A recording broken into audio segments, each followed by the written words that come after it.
My name is Percy Jackson. I'm sure that, especially with them showing young Luke, it's going to come off like we're unempathetic to the fact that he has trauma as well. And we're not. We're really not. We've acknowledged that he has trauma. I can even acknowledge in this new kind of canon they're creating where there's a Thalia Luke romance almost, that in his own way he does love her. And he doesn't have a good example of what love is. His parents were literally people that shouldn't have been together, you know, and that couldn't make it work in any feasible way. So I do understand that. But as someone who also, I grew up with divorced parents. My mom had one live-in boyfriend that me and my brother hated when we were growing up. And I didn't actually see how love functioned in real life until I had Jake, basically. And he had to teach me at times. I think I've talked about this on this podcast before, that like there would be arguments early on where he would look at me and he'd be like, I would never talk to you like this. Why are you talking to me like this? And it's like having trauma, you can hold space for it, but at some point you have to want to do better. You have to want to be better. You know, like I realized that my childhood was bad when I got pregnant, and I would sit up all night reading attachment parenting blogs because I was like, I am not going to end up in this place where I have the wrong emotional connection with my son. And ironically seeking this to her son, and all the comments were saying this is a normal boy mom thing, it's just a joke. Excuse me. Emotional incest isn't a joke. It's not. People go to therapy for it. I'm not going to have the wrong emotional connection with my child. I want him to grow up as emotionally healthy as I can possibly provide him with. And that's how I did it, you know, and I do think that I'm very responsive to who my son is. I wouldn't call myself the greatest mom, but I am the greatest mom to William. And that's because it's by design. So what Luke is doing here is, yes, he does have trauma, and yes, he really does love Annabeth and Dahlia, but he's not doing it right, and he has no desire to learn what the right way is. At camp, you'd finally get a chance to rest, to breathe. We've been doing fine on our own. So far, but that's gonna change. Meaning, the older you get, the stronger, the smarter, the more they'll be drawn to you. One powerful demigod is already enough to attract the attention of some pretty nasty creatures, but three together, and one of them a child of Zeus? Is that really the life you want for yourself?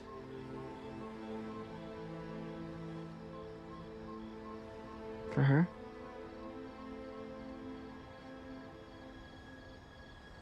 Thanks for your help, but we leave in the morning. Watching them get attacked by all these different monsters as they get closer to camp, and them being in this dangerous situation, those are things that for most people, they would stop and start doing something differently than they're doing, because they can see how their actions are affecting the people that they care about. And even if they don't understand what they're doing that's making that happen, you can see like it happening. Like what you were saying about you with Jake, that's me with all of the friends that I had through the years, especially the group of friends online that I had when I first started going to therapy. There was a married couple that was in like a group chat with me, and I would literally watch them talk to each other to see how like healthy people in healthy relationships like that talk to each other, because I was always very aware that my childhood and my family was messed up, but it was the only thing that I knew. And so I knew that what we did wasn't right, but I didn't know what was right, you know?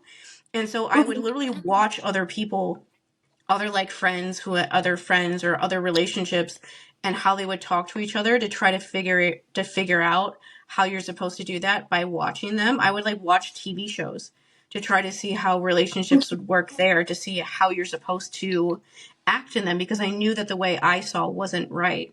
But one thing that definitely happened with me is that when I would say things that were like too mean or whatever to friends or even my sister or like my mom or whatever through the years, and they would get like upset, they would get sad or feel like I was like their feelings would get hurt, I would like hear like my dad's voice in like my voice when I would say certain things, and I would know that I would go too far, and I would be like, okay, I need to stop. And so I guess what we wanted to kind of say is that we're the people that we both have actually gone through this before. We both have families that on both sides of the family had tons of trauma going back generations upon generations. We both have figured out things in our family, have been the cycle breaker people in our family, the first ones that have ever done it. I didn't talk to my mom for 5 years and never thought that I would speak to her again before I suddenly started doing it like 2 years ago. Mandy hasn't talked to her mom in a few years, but is working back to talking to her again one day. But we are people that, like, when I think of my dad, I think, like, yeah, his parents were also abusive, and they did not treat him right. And I know that they were, but at a certain point, it's like, I don't have anything to do with that, though. Like, what happened with him in his childhood is awful, but I cannot sit there and say, like, but he had these bad things happen to him, so the things that happened to me, I can't be that upset about, because I did that to myself until I was like 36. The first memory I have of me being afraid of my dad was when I was 2 years old, and I can remember seeing him screaming at my mom and wanting to run in and help. The earliest memory I have of him sexually abusing me was when I was 6 years old, and I'm honestly not sure when it ended. I know that it at least ended when I was 18 and I was able to graduate high school and get out of that house. Like, when I went to my treatment program thing, I still wanted to defend him. People at my treatment program would be saying the things that you would think people would say about my dad, about how horrible of a person he was. I would have to physically stop myself from defending him to, like, my therapist and the friends that I made when I was there. That was 6 years ago. That was in 2019. So I was 34 then. It took so long for me to just straight up just admit that nothing that I did was my fault, that I was right for being upset with him for what he did to me, even though he had all these mental health problems and neurodivergent problems that went misdiagnosed, and his family doesn't know how to communicate, and his parents were, at least his dad for sure, was definitely abusive with him, and he never got help when he was a kid, to the point that it ended up like that. In the end of it is like, when you're doing the things that you're doing to people like he did with me, or like Luke is doing to these people that he cares about, or other kids from this camp, you just can't care about that stuff the same way anymore, because there's been so many times where you could notice that what you're doing is hurting people and you could stop. And the thing is that people like my dad and people like Luke, they don't stop. They see those moments and they just keep going, because they just want that, like, rage. Like, Luke's rage controls his entire life. And it is really sad when you run into people like that. Like, my dad's rage controlled his entire life. The anger that they feel overruns every single other part of their personality and destroys everything in their life constantly.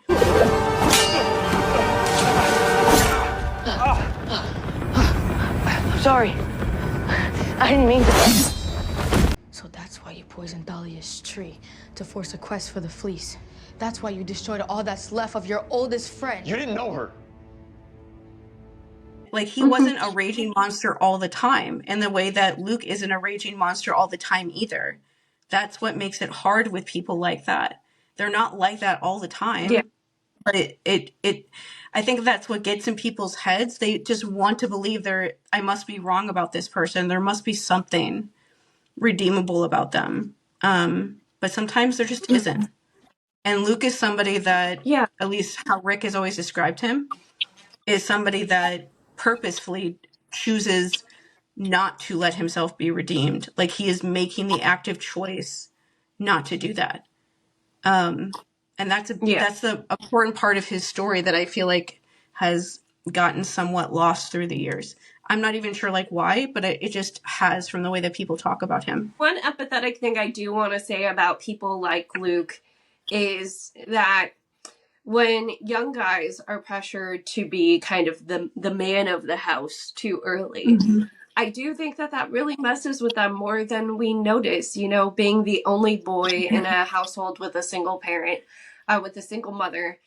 I think that this is giving me more empathy for my own brother in that kind of situation. I mean, I tend to make comparisons with my brother more like Zuko from Avatar: The Last Airbender, or like even Sokka to some extent, of how Sokka is in the beginning of Avatar.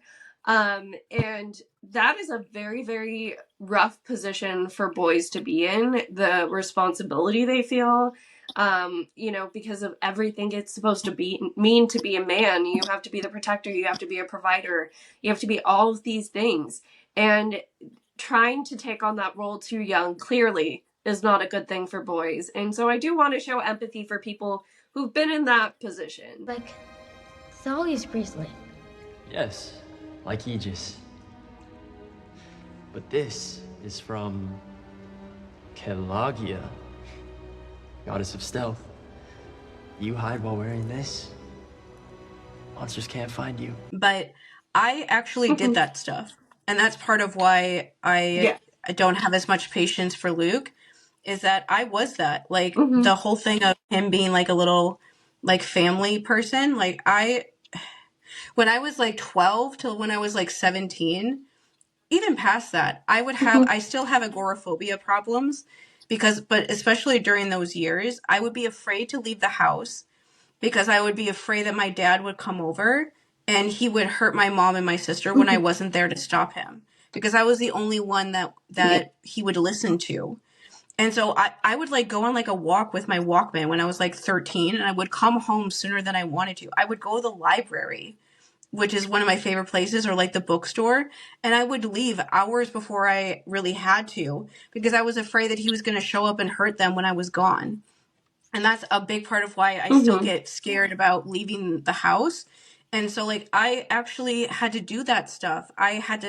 My mom for many years had to work all the time because my dad didn't give her any money to like live while taking care of me and my sister. And she would like leave a check with money or just like cash, and I would have to get enough and I would have to go and like buy food and make sure to like feed my sister.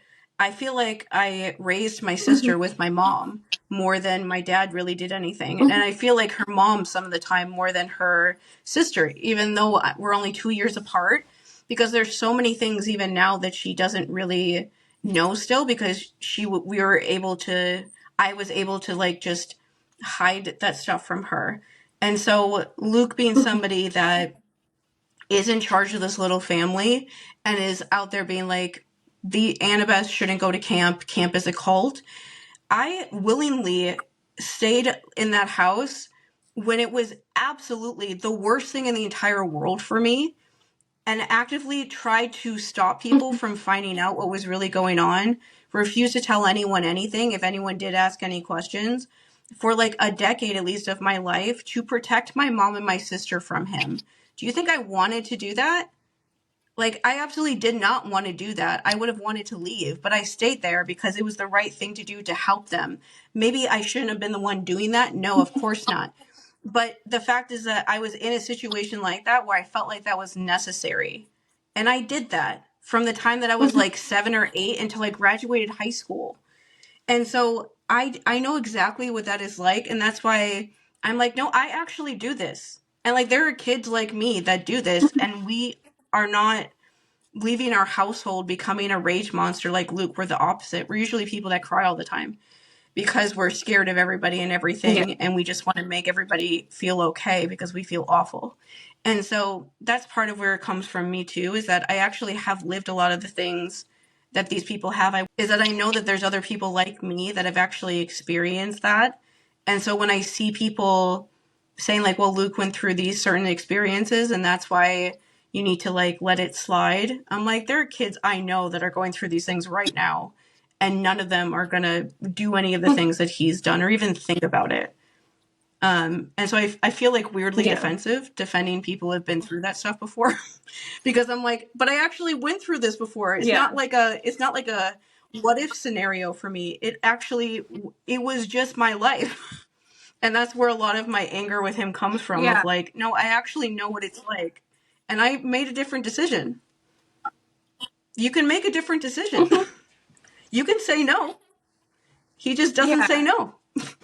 I hope that that stuff is getting better with therapy being more accepted, because especially with men, I feel like it's still kind of not fully there.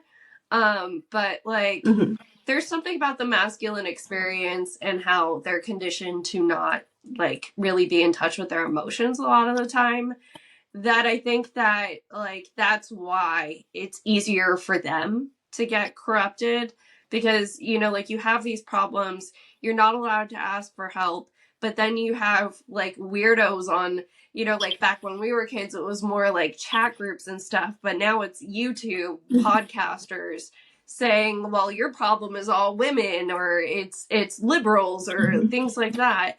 And like that's the best that they have when they, you know, like they're kind of socially conditioned not to look for help otherwise. You can see that kind of thing happening just with this show. Like, people keep thinking that Percy is saying romantic things to Annabeth because they're not used to a boy just saying how he feels. And like you brought up the point that he's just gets that from Sally. And so Sally is somebody that taught him that he's rewarded if he's being honest and telling people how they make him feel. And like when I read that, I'm like, I do that with my friends all the time. I'm not trying to be romantic. I'm just telling them that they make me feel good because for so long nobody did. And so I want to tell the people that make me feel like that, so that they don't wonder and that they know.